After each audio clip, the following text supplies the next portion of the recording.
Bonjour les amis, ça faisait longtemps, mais aujourd'hui on se retrouve pour une compilation de fun facts sur vos films, séries et jeux vidéo préférés. Vous allez pouvoir faire le plein d'anecdotes à ressortir en soirée, et ça fait toujours plaisir. Bon, et je voulais aussi m'excuser de ne pas avoir sorti de Pop Actu dimanche dernier. Et à ce sujet, pour ceux que ça intéresse de savoir le pourquoi du comment, l'évolution de la chaîne, je vous donne rendez-vous à la fin de la vidéo. En attendant, bien évidemment, place aux fun facts. Le premier BioShock est un chef-d'œuvre du jeu vidéo, et bien saviez-vous qu'il est une référence directe au livre La Révolte d'Atlas, dont le récit prend également place dans un univers anachronique, rappelant les années 50 avec une mentalité proche de celle de la Grande Dépression des années 30, mais avec une technologie plus avancée style dieselpunk. D'ailleurs, Atlas, qui est le nom du personnage qui aide notre héros tout au long du jeu, est une référence directe au livre. Et à part ça, petit bonus, l'architecture de Rapture a été inspirée par le Rockefeller Center à New York. Donc si vous voulez un petit peu de Rapture, vous savez où aller. À l'époque de sa sortie, le projet Blair Witch a vraiment été une petite révolution dans le monde du cinéma d'horreur et même dans le monde du cinéma tout court. Avec son histoire de 3 jeunes vidéastes perdus dans une forêt dans le but de faire un reportage sur une sorcière, le tout filmé par les personnages eux-mêmes, prémisse de tous les films filmés en caméra embarquée du style Rec ou Cloverfield. Eh bien, saviez-vous que les acteurs ne savaient pas grand-chose avant de tourner dans le film? En effet, on leur avait juste dit qu'ils disposeraient de 2 caméras, d'un GPS et que ça durerait 8 jours en pleine forêt. De son côté, l'équipe de tournage prépara toutes les mises en scène, les bruitages, etc. en ne donnant aux acteurs que le minimum d'instructions, histoire qu'ils ne soient pas complètement perdus. Mais du coup, une grosse partie du film a été improvisée, et franchement ça devait être très particulier comme tournage. Vous aviez sûrement remarqué que le casque de Boba Fett a une bosse en son sommet, mais saviez-vous d'où vient cette bosse? Eh bien on l'apprend dans une scène coupée de la série The Clone Wars, scène qui a été diffusée lors de la Star Wars Celebration de 2017. On y découvre que le célèbre chasseur de primes s'est pris un headshot par Cad Bane, un autre chasseur de primes de l'univers Star Wars. Voilà, comme ça vous savez d'où vient cette bosse, et le moins que l'on puisse dire c'est que le casque, c'est pas seulement pour le style. Columbo est sûrement l'un des détectives les plus célèbres et les plus attachants du petit écran. Et ce personnage doit beaucoup à son interprète, Peter Falk. Bon, ça paraît évident, mais ça va un petit peu plus loin que son interprétation. En effet, saviez-vous que les vêtements portés par Columbo viennent de la garde-robe personnelle de l'acteur, même son célèbre impair qu'il avait acheté 15 $ lors d'une tempête en 1967. Pareil pour le cigare, c'est Peter Falk qui a ajouté cet accessoire parce qu'il était lui-même fumeur. Bref, je pense qu'on peut dire qu'il s'était vraiment approprié le personnage de Columbo. Et ça se voit.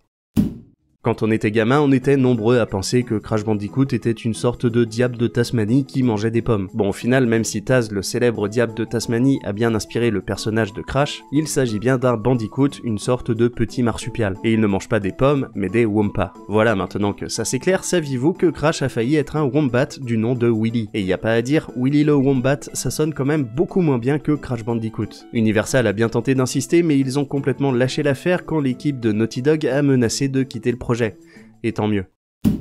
Dans l'épisode 2 de la saison 1 de l'agence Touriste, le personnage de Futé croise un Cylon de la série Battlestar Galactica. Eh bien c'est un clin d'œil au fait que l'interprète de Futé jouait également dans la célèbre série de science-fiction. Série produite par Stephen J. Connell, également producteur de l'agence Touriste. Bref, tout est lié. Spider-Man No Way Home est sorti et ça a été l'occasion de retrouver des adversaires bien connus de Peter Parker. Et parmi eux, le Bouffon Vert interprété par le génial Willem Dafoe. D'ailleurs, saviez-vous que l'une des conditions que l'acteur avait posées avant d'accepter de reprendre le rôle était qu'il puisse faire certaines cascades lui-même ainsi que les scènes de baston. En effet, il était inconcevable pour lui de ne faire qu'un simple caméo. Donc y a pas à dire, à 66 ans, l'acteur est toujours un passionné et ça fait plaisir.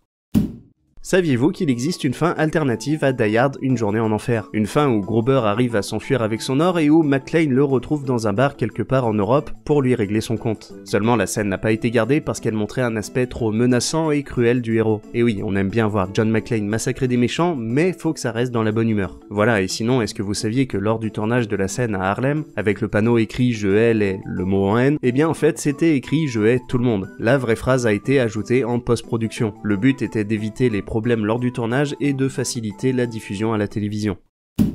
GoldenEye 64 fait partie des pépites de la Nintendo 64 et c'est sûrement l'un des jeux sur lesquels j'ai passé le plus de temps quand j'étais gamin. Et bien si on m'avait dit à l'époque qu'il était possible de terminer le jeu en ne tirant qu'une seule balle, je ne l'aurais sûrement pas cru. Et pourtant c'est le défi que se sont donné certains joueurs dont le youtubeur Airwhite Goose. Il est donc possible de terminer les 20 niveaux que compte le jeu en ne tirant qu'une seule balle. Mais alors pourquoi une balle et pourquoi pas 0? Eh bien tout simplement parce que le cadenas qui se trouve au début du premier niveau est indestructible si le joueur ne lui tire pas dessus lui-même. C'est donc un simple cadenas qui empêche de terminer le jeu sans tirer du tout.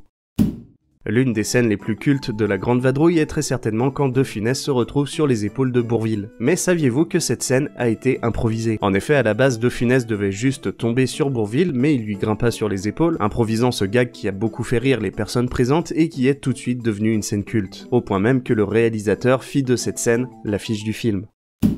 Saviez-vous que Las Vegas Parano était l'adaptation d'un roman dont le personnage principal est directement inspiré de l'auteur? D'ailleurs, pour l'adaptation en film, Johnny Depp a carrément passé 4 mois chez l'écrivain afin de s'imprégner du rôle. 4 mois qui auront créé une grande amitié entre les deux hommes. Au point que c'est l'acteur lui-même qui aura été chargé d'accomplir les dernières volontés de son ami lorsqu'il se suicide en 2005. Dernière volonté qui était d'avoir ses cendres mélangées à de la poudre à canon afin d'être tirées depuis un monument construit pour l'occasion. Tout ça en hommage à leur partie de tir sur canette dans le jardin de l'écrivain. Bref, un film culte et un background un petit peu chelou mais quand même assez touchant. Last Action Hero, l'histoire d'un jeune homme qui se retrouve plongé dans l'univers de son film d'action préféré, dont l'interprète n'est autre que Schwarzenegger, est un film culte des années 90. Et pourtant, une fois n'est pas coutume, le film a été un échec à sa sortie, ne rapportant que 137 millions de dollars pour un budget de 85 millions, ce qui n'est vraiment pas fou. Et pourtant, la promotion avait été folle autour du film. Par exemple, à Cannes, Schwarzenegger donne 90 interviews en 24 heures, Columbia Pictures fit un partenariat avec Burger King, et même avec la NASA en faisant floquer une fusée avec le titre du film. Bref, avec tout ça, l'échec du long métrage a dû faire d'autant plus mal. Mais bon, en même temps, un petit film du nom de Jurassic Park sortait quasiment en même temps, du coup forcément, c'est difficile de lutter. Saviez-vous qu'en 1987, il y avait eu un film Les Maîtres de l'Univers? Bon, déjà, rien que cette information, c'est un petit peu une fun fact, parce que quand on le sait pas, ça surprend un petit peu, surtout que le film n'est vraiment pas fou, même limite pas loin du nanar. Mais bon, après, on pouvait pas trop en demander vu le réalisateur du film. Gary Goddard, ce nom ne vous dit sûrement rien, et c'est normal parce qu'il n'a réalisé qu'un seul film, Les Maîtres de l'Univers. Et sinon, en dehors de ça, le monsieur est surtout connu pour être constructeur de parcs à thème et d'attractions.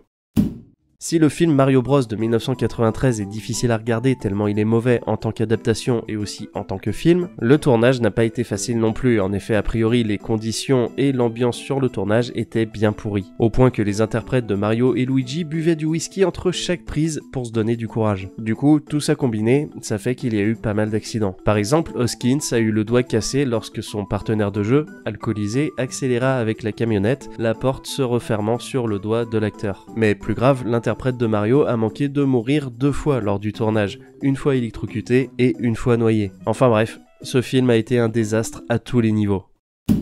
Saviez-vous que le film New York 1997 devait s'ouvrir sur une scène montrant l'arrestation de Snake Plissken, le héros du film? Finalement, la scène a été retirée pour conserver le mystère autour de son passé, mystère qui contribue grandement à l'aura du personnage. Et en plus, comme l'a également expliqué le monteur du film, même si ça montre qu'il faut une armée pour arrêter Snake, le fait de voir le plus grand cambrioleur du monde se faire arrêter dès le début du film, ça rendait la chose pas trop crédible.